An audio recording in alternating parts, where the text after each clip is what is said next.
ಅನ್ಯಾಯ ಬೇಕೇ ಬೇಕು, ನ್ಯಾಯ ಬೇಕು, ಬೇಕೇ ಬೇಕು, ನ್ಯಾಯ ಬೇಕು. ಎಲ್ಲಿವರೆಗೂ ಹೋರಾಟ, ಎಲ್ಲಿವರೆಗೂ ಹೋರಾಟ.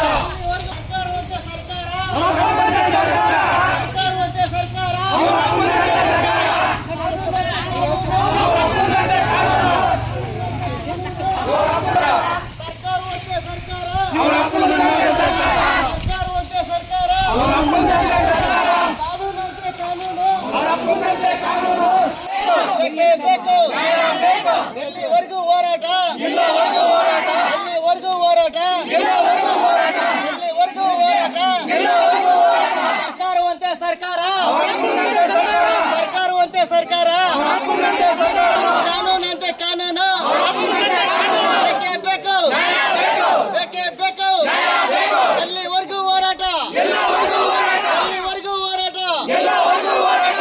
ಸರ್ಕಾರವಂತೆ ಸರ್ಕಾರ, ಸರ್ಕಾರವಂತೆ ಸರ್ಕಾರ, ಜಗಜೀವನ್ ರಾಮ್ ಅವರ ಹೋರಾಟಕ್ಕೆ, ಬಾಬು ಜಗಜೀವನ್ ರಾಮ್ ಅವರ ಹೋರಾಟಕ್ಕೆ. ಎಲ್ಲಿವರೆಗೂ ಹೋರಾಟ, ಸರ್ಕಾರವಂತೆ ಸರ್ಕಾರ, ಕಾನೂನಂತೆ ಕಾನೂನು, ಕಾನೂನಂತೆ ಕಾನೂನು, ಬೇಕೇ ಬೇಕು, ಬೇಕೇ ಬೇಕು, ಎಲ್ಲಿವರೆಗೂ ಹೋರಾಟ, ಎಲ್ಲಿವರೆಗೂ ಹೋರಾಟ, ಸರ್ಕಾರವಂತೆ ಸರ್ಕಾರ, ಸರ್ಕಾರವಂತೆ ಸರ್ಕಾರ, ಬಾಬಾ ಸಾಹೇಬ್ ಅಂಬೇಡ್ಕರ್ ಅವರ ಹೋರಾಟಕ್ಕೆ.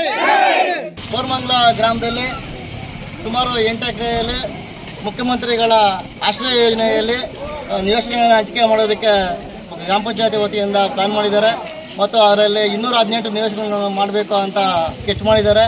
ಅದರಲ್ಲಿ ಅತಿ ಹೆಚ್ಚು 100 ಕುಟುಂಬಗಳಿರ್ತಕ್ಕಂಥ ನಮ್ಮ ಮಾದಿಗ ಸಮುದಾಯಕ್ಕೆ ಅತಿ ಕಡಿಮೆ ನಿವೇಶನಗಳನ್ನು ನೀಡಿ ನಮಗೆ ಅನ್ಯಾಯ ಮತ್ತು ಮೋಸ ಮಾಡಿರ್ತಾರೆ. ಮತ್ತು ನಾವು 5-6 ಜನ ಅಣ್ಣ ತಮ್ಮಂದಿರು ಒಂದು 60ರಿಂದ 70 ನಿವೇಶನ ನಮ್ಮ ಸಮುದಾಯಕ್ಕೆ ನೀಡಬೇಕಾಗಿತ್ತು.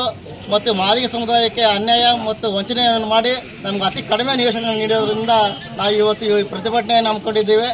ಮತ್ತು ನಮ್ಮ ಡಿಮ್ಯಾಂಡ್ಸ್ ಅನ್ನ ಇವತ್ತು ಗ್ರಾಮ ಪಂಚಾಯತಿ ಅಧಿಕಾರಿಗಳಿಗೆ ಮತ್ತು ಗ್ರಾಮ ಪಂಚಾಯತಿ ಚುನಾಯಿತ ಜನಪ್ರತಿನಿಧಿಗಳು ನೀಡಬೇಕು ಅಂತ ನಾವು ಇವತ್ತು ಅಧಿಕಾರಿಗಳು ಮತ್ತು ಚುನಾಯಿತ ಜನಪ್ರತಿನಿಧಿಗಳು ನಮ್ಮ ಸಮುದಾಯವನ್ನು ಕಡೆಗಣನೆ ಮಾಡಿದ್ದಾರೆ. ನಮಗೆ ಯಾವುದೇ ಮಾಹಿತಿ ಇಲ್ಲದೆ ನಮ್ಮ ಸಮುದಾಯಕ್ಕೆ ಹೆಚ್ಚಿನ ಆದ್ಯತೆ ನೀಡಬೇಕು, ಅದನ್ನು ಮರುಪರಿಶೀಲನೆ ಮಾಡಬೇಕು, ಪ್ರತಿ ಕುಟುಂಬಕ್ಕೆ ಒಂದು ನಿವೇಶನವನ್ನು ನೀಡಬೇಕು ಅಂತ ನಾವು ಈ ಸಂದರ್ಭದಲ್ಲಿ ನಾವು ಒತ್ತಾಯವನ್ನು ಮಾಡ್ತಾ ಇದ್ದೇವೆ. ನಿಮ್ಮ ಸಮುದಾಯದಲ್ಲಿ ಯಾರು ಮೆಂಬರೇ ಇಲ್ಲ, ಅದು ನಮಗೆ ಸಮಸ್ಯೆ.